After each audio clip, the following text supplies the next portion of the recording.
Bab 2496. Tidak suka pemaksaan. Saat melihat adegan ini, ekspresi wajah Miley dan lainnya langsung menjadi aneh. Tak disangka bisa seperti ini. Miley menoleh ke arah utusan Nan dan berkata, "Nona Nan, Utusan Nan tersenyum dan berkata, "Apa kamu merasa sangat menakjubkan?" Miley menganggukkan kepala dan berkata, "Sedikit." Utusan Nan tersenyum dan berkata, "Sebenarnya, awal mengungkit cara mendapatkan uang ini, kami semua merasa menakjubkan, juga susah untuk dimengerti. Tapi, setelah itu kami menyadari asalkan kita bersedia mencobanya, sekarang pasti akan kaya raya." Setelah itu, dia menggelengkan kepala tersenyum dan berkata, "Aku juga tidak tahu kenapa ketua paviliun memiliki begitu banyak ide brilian." Miley tersenyum dan berkata, "Nona Nan, apakah ketua paviliun kalian adalah seorang wanita?" Utusan Nan memandang Miley sekilas dan sedikit heran, "Kenapa kamu bisa tahu?" Miley diam sejenak dan berkata, "Aku hanya menebak saja." Utusan Nan tersenyum dan berkata, "Kamu sangat pandai menebak. Ketua paviliun adalah seorang wanita, lalu seorang wanita yang sangat misterius." Setelah itu, dia membawa Miley dan lainnya terus berjalan maju. Sepanjang perjalanan, Miley terus melihat kondisi sekitar. Alam semesta optik berbeda dengan alam semesta lainnya, memiliki banyak benda-benda yang aneh dan langka. Dia pun teringat seseorang, Nine, wanita yang berasal dari Bima Sakti.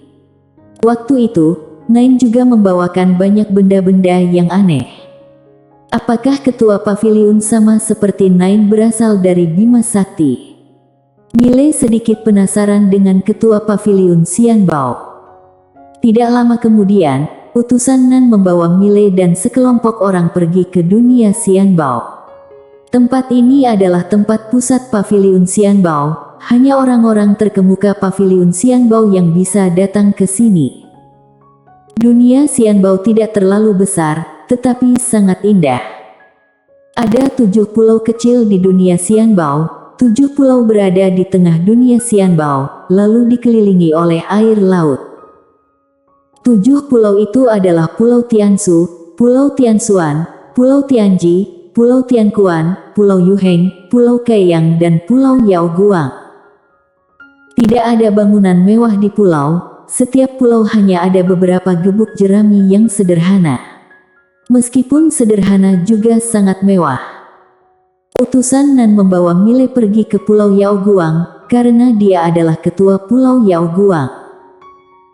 Utusan Nan membawa Miley masuk ke sebuah gubuk jerami. Dia duduk berhadapan dengan Miley, sedangkan Deska dan lainnya menjaga di luar. Utusan Nan berkata, "Masalah ini sedikit merepotkan." Miley tersenyum dan berkata, "Jangan bertele-tele, cepat katakan saja." Kalau bukan utusan Nan mendukungnya, maka Miley pasti akan sekarat. Menjadi manusia harus tahu bersyukur. Utusan Nan memandang Miley sekilas dan berkata, "Aku akan menjelaskan kondisi paviliun Xianbao. Ada 7 pulau di paviliun Xianbao. 7 pulau ini ada 7 ketua pulau, lalu masalah besar kecil paviliun Xianbao diputuskan oleh 7 ketua pulau." Miley mengerutkan kening dan berkata, "Bukannya kalian masih memiliki ketua paviliun?" Utusan Nan tersenyum tipis dan berkata, "Ketua paviliun tidak ikut campur masalah. Seharusnya dia tidak ikut campur masalah kecil." Miley tersenyum dan berkata, "Apakah dia tidak takut paviliun Xianbao akan terlepas dari pengendaliannya?" Utusan Nan memandang Miley dan berkata, "Tidak ada orang yang berani melakukannya. Dia bagaikan dewa di paviliun Xianbao."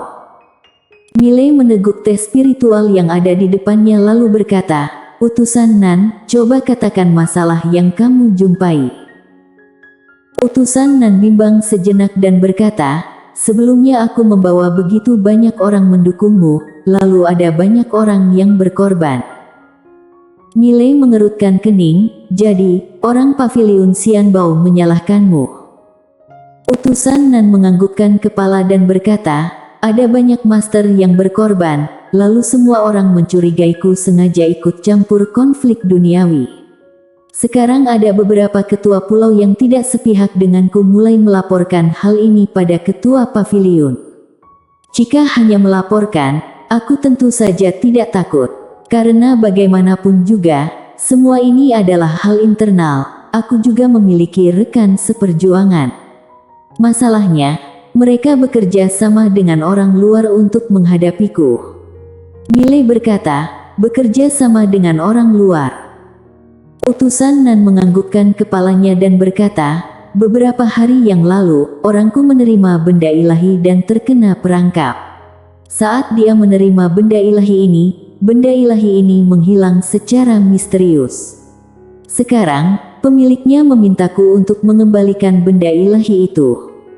Milei memandang utusan Nan dan berkata, kalian tidak bisa menggantinya. Utusan Nan menggelengkan kepala dan berkata, jika bisa ganti rugi, aku tentu saja sanggup. Tapi, masalahnya, benda ilahi itu tidak bisa dinilai dengan uang. Milei bertanya dengan penasaran, benda ilahi apa? Utusan Nan berkata, cermin dewa optik yang merupakan senjata dewa kuno alam semesta optik. Dalam sejarah alam semesta optik, ada 3 senjata dewa kuno. Salah satunya adalah cermin dewa optik. Benda ini tidak bisa dinilai dengan uang. Saat membahas hal ini, dia menggelengkan kepala dan berkata, saat orangku menerima benda ini, dia juga tidak tahu adalah cermin dewa optik.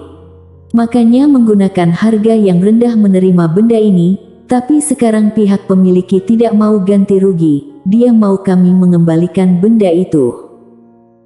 Setelah itu, ekspresi wajahnya menjadi serius dan berkata, aku melakukan penyelidikan menyadari pemiliknya adalah orang kuil Xiandao.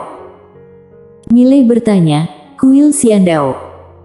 Utusan Nan menjelaskan, apa kamu tahu kenapa alam semesta ini bernama alam semesta optik? Milei menjawab, karena kuil Xiandao. Utusan Nan menganggukkan kepalanya dan berkata, kuil Xiandao sebenarnya adalah penguasa super alam semesta optik, meskipun sekarang sudah melemah, tetap tidak boleh diremehkan. Milei bertanya, kuil Xiandao lebih kuat dari paviliun Xianbao. Utusan Nan tersenyum dan berkata, kalau dari sisi pengaruh, mereka pasti lebih lemah dari kami. Dari sisi kekuatan, kami tidak lebih lemah dari mereka. Kalau tidak mana mungkin kami bisa berdiri di sini. Sebenarnya, waktu ketua paviliun datang ke dunia ini, dia ingin mendirikan paviliun Xianbao, juga harus mendapatkan persetujuan dari kuil Xiandao. Kemudian, ketua paviliun pergi ke kuil Xiandao dan membahas dengan mereka. Intinya, setelah ketua paviliun keluar dari sana, paviliun Xianbao pun berdiri dan sampai ketua kuil Xiaodao juga datang memberi ucapan selamat. Milei berkata, kalau begitu, sekarang ada orang internal paviliun Xianbao bekerja sama dengan orang kuil Xiandao mencelakaimu. Utusan Nan menganggukkan kepala dan berkata, iya. Setelah aku mengetahui pemiliknya adalah orang kuil Xiandao, aku merasa aneh. Sebab itu, aku langsung pergi mencarimu. Milei berkata dengan serius, kamu ingin aku melakukan apa? Melenyapkan kuil Xiandao. Utusan Nan menatap Milei dan berkata, apakah kamu serius? Milei tersenyum dan berkata, memang aku terlihat seperti sedang bercanda. Utusan Nan diam sejenak barulah berkata, Tuan Muda Ye, aku dan kamu termasuk teman. Bolehkah aku berkata jujur, tapi perkataan ini mungkin kamu tidak suka mendengarkannya. Milei tersenyum dan berkata, katakan saja. Utusan Nan berkata, aku tahu kamu memiliki latar belakang yang tidak sederhana, tapi kamu harus mengerti satu kebenaran, di atas langit masih ada langit lagi. Sama seperti sekte siluman, sebelum berjumpa denganmu, mereka merasa tak terkalahkan, tapi alhasilnya Mereka menyinggung orang yang tidak seharusnya disinggung dan akhirnya lenyap. Setelah berkata, dia menatap Miley sekilas dan berkata, "Kamu tidak marah, kan?" Miley tersenyum dan berkata, "Tidak marah, karena apa yang kamu katakan benar." Utusan Nan menganggukkan kepala berkata, "Kali ini aku mencarimu, bukan ingin kamu membantuku berkelahi, aku ingin kamu membantu menggertak mereka. Karena bagaimanapun juga, kamu adalah orang pilihanku, lalu juga tamu agung Paviliun Xianbao. Selain itu, kamu masih memiliki backingan dari dunia misteri. Kamu berada di pihakku, tidak peduli bagian internal Paviliun Xianbao atau kuil Xiandao, pasti akan sedikit segan." Miley berkata, "Tamu agung sepertiku ini hanya kamu yang mengakui, atau?" Utusan Nan berkata, "Kamu tenang saja, kamu adalah tamu agung yang diakui seluruh Paviliun Xianbao. Mereka mungkin berani mencelakaiku, tapi tidak akan berani mencelakaimu, setidaknya tidak akan berani mencelakaimu secara langsung. Karena waktu itu, token Ling Xuantian adalah hasil cipta dari ketua paviliun, memiliki kesadaran, jika merasa tidak cocok pasti akan menolakmu. Tapi, token Ling tidak menolakmu, maka melambangkan kamu juga mendapatkan pengakuan dari ketua paviliun." Miley menganggukkan kepalanya, "Baik, aku sudah mengerti." Sebenarnya, sekarang Miley baru mengerti kenapa waktu itu utusan Nan akan bersikeras melindunginya. Mungkin bukan karena pedang biru gaib, melainkan dia percaya pada ketua Paviliun Xianbao. Tentu saja, tidak peduli alasan apa, Miley akan mengingat selalu budi kebaikan ini. Pada saat ini, muncul seorang wanita di luar ruangan. Wanita itu memberi salam, Ketua Pulau Tianxuan dan Ketua Muda Kuil Xiandao sudah datang." Saat mendengar perkataan ini, utusan Nan langsung mengedipkan mata dan berkata, "Mereka sudah tidak sabar lagi." Setelah itu, dia menatap keluar dan berkata, "Silakan masuk." Miley memandang ke arah utusan Nan dan berkata, "Ketua Pulau Tianxuan adalah musuh bebuyutanmu." Utusan Nan tersenyum dan berkata, "Iya." Miley menganggukkan kepala dan berkata, "Baik, aku mengerti." Miley berpikir sejenak dan berkata, "Aku paling tidak suka pemaksaan." Utusan Nan langsung terdiam. Pada saat ini, seorang senior dan remaja berjalan masuk. Mereka adalah Ketua Pulau Tianxuan dan Yunaxian, Tuan Muda Kuil Xiandao. Saat Ketua Pulau Tianxuan masuk, dia langsung menatap ke arah Miley dan tersenyum berkata, "Kamu adalah Tuan Muda Ye." Miley tersenyum dan berkata, "Iya." Tianxuan mengepalkan tangan dan senyuman sangat lebar, "Tuan Muda Ye, dari dulu aku sudah mendengar nama besarmu." Miley tersenyum dan berkata, "Sama-sama, Ketua Pulau Tianxuan." Tianxuan ingin berkata, tetapi Yunaxian yang berada di samping mendadak berkata, "Ketua Tianxuan, kita lebih baik menyelesaikan masalah utama." Tianxuan menganggukkan kepalanya, dia menatap ke arah utusan Nan dan berkata, "Utusan Nan, 3 hari sudah sampai, apakah kamu sudah menemukan cermin optik dewa?" Utusan Nan merenung sejenak dan memandang ke arah Yunaxian lalu tersenyum berkata, "Tuan Muda, setahuku aku dan kamu tidak memiliki konflik, kenapa kamu malah mencelakaiku?" Yunaxian mengedipkan mata dan berkata, "Utusan Nan, aku tidak mengerti apa yang sedang kamu katakan." Utusan Nan tersenyum berkata, "Kita semua adalah orang yang pintar, tidak perlu banyak bertele-tele."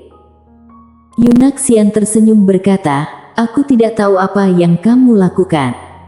Ketua Nan, kamu seharusnya tahu nilai dari cermin optik dewa. Awalnya aku meletakkan di tempat kalian, bersedia melelangnya. Sekarang cermin itu malah hilang. Ketua Nan, apakah Anda ingin menelan sendiri?" Utusan Nan menatap Yunak dan tidak berbicara. Pada saat ini, Yunaxian tersenyum dan berkata, tentu saja, Nona Nan tidak akan menelan sendiri kalau tidak kembalikan padaku. Utusan Nan diam saja. Yunak Xian mendadak berkata dengan serius, "Utusan Nan, kamu seharusnya tahu perasaanku padamu. Jika kamu menyetujuinya, aku pasti akan memberikan cermin optik dewa itu padamu." Saat mendengar perkataan ini, utusan Nan langsung mengerutkan keningnya.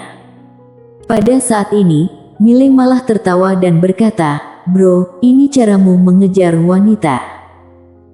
Yunak mendadak menoleh ke arah Mile dan berkata, "Apa kamu memiliki keluarga?" Mile menganggukkan kepala dan berkata, "Ada." Yunak tersenyum dan berkata, "Siapa yang paling baik denganmu?" Mile merenung sekilas dan berkata, "Adikku." Yunak Xian menatap Mile dan berkata, "Sekarang kamu boleh memintanya datang ke sini untuk melihatmu mati." Bersambung.